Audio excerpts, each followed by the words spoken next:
quality of this Spurs side, they still should be doing a lot better. And that responsibility has to also lie, not just with a manager, but has to also lie with him. Players have to take a huge responsibility, but also the manager does. And also, Steve, I mentioned I wasn't quite sure, but I thought I heard chants that we've heard before here. Daniel Levy, get out of our club. I don't know if the fans are directing some of their ire towards the board, and obviously the transfer window is now open. Is Conte satisfied with what money he's going to have, the signings that he's already had come in? It's going to be an interesting month. Yeah, Simon in Milton Keynes. Conte isn't the problem for Spurs. Daniel Levy is and always was. No idea about head coach appointments. Gets it right one time in four at best.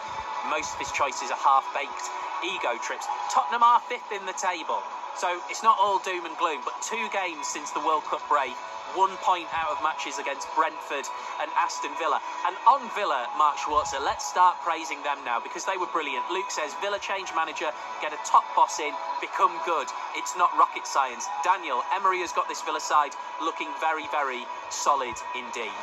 Tyrone Mings said it in the interview before the game. Talked about the fact that the detail, the information, the training sessions from the manager, that it's not rocket science, you know. And unfortunately, I've had it so many times in my career as well, where managers didn't have that detail, didn't put that detail in on a training field, and you know the difference when you do have one, when you have someone that knows how to set a team up, work through things, drill the players. This side looks very well organised, very well drilled.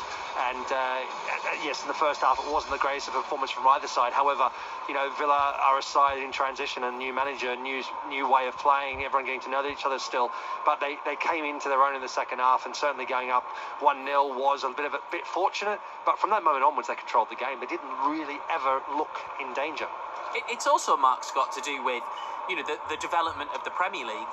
And this is absolutely no disrespect to the likes of Aston Villa, but a club like Aston Villa being able to appoint a manager like Unai Emery is just something that wouldn't have happened a year ago, probably. Absolutely, and I think we've had this point made that it's probably the most competitive that the Premier League has ever been because of that very thing that you mentioned, Steve. The fact that sides that aren't big hitters can get a big hitter of a manager in, like Unai Emery. And you look at that bottom half of the table, I know Villa aren't looking at it, but it's so congested there. There's no team that's been cut adrift. The difference in quality is not as massive as it used to be. So I think that your point about the Premier League's development is borne out by just that. I think also, let's not underestimate how big Aston Villa are, right? So I know they've had a bit of a turbulent time over the last however many years it is. But he's a Champions League coach, and he's gone to a team that aren't near getting in the Champions League. You know, if you talk about clubs and size of it and history, and I mean, obviously Villarreal, his last club is not a huge club, and he's punched massively. I think the club punched massively above where they were, and they have for a long, long time. That's because obviously they've got good managers in there and some good players, and Unai Emery showed that. I think at Arsenal he showed what a good manager he is, and just for whatever reason it just didn't work. Maybe the players, whatever it was, it didn't work. But I was never in doubt that, you know, Villa, I thought it was a really good signing. Always thought it was when he went to Villa. It was the question of how long would it take, how much time would he have.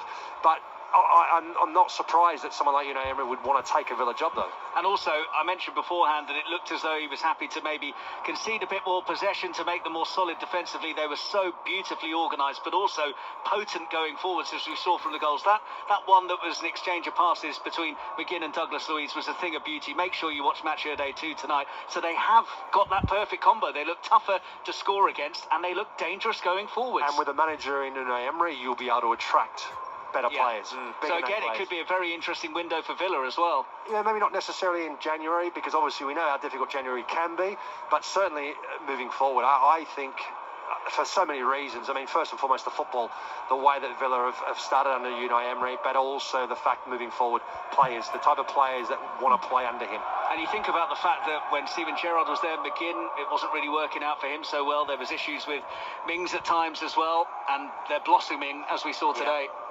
You need to manage, don't you?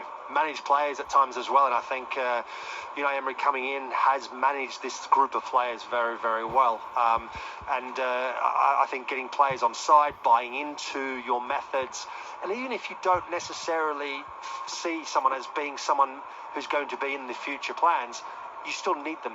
for the time being. So you've got to manage them. You've got to make them feel like they're part of the group. And it just looks, I mean, I'm only saying this from the outside and watching them play, is that they feel like every one of these players feels like they're part of something. Yeah. Speaking of those players, just a couple of quotes coming straight out of the game, talking to television. Ollie Watkins, first half we struggled. Second half, we knew we'd get the counter-attacks. We had to be patient. Hopefully we can take the momentum from this. Lots of positives from the defeat against Liverpool as well. Emi Buendia, we have clear objectives to fight for the top half. Today we showed we can fight against top teams. Before we let you go, Mark Schwarzer, a quick word on Robin Olsen, because we spent so much time before the game talking about should Martinez be in. Olsen was very, very solid this afternoon. He was very solid. I mean, there was a couple of moments of the ball at his feet where he got caught a little bit. He got away with it both occasions. One right at the beginning of the game where he almost got closed down, and then midway through the second half again. But other than that, all the balls in the box, pretty much all of them, I'd say 95% of them he dealt with very, very well. But other than that, had so little to do. Who would have thought he'd have so little to do here at Tottenham? Great stuff, guys. Thank you very much indeed. Mark Schwarzer and Mark Scott, your commentary team there from the Tottenham Hotspur Stadium.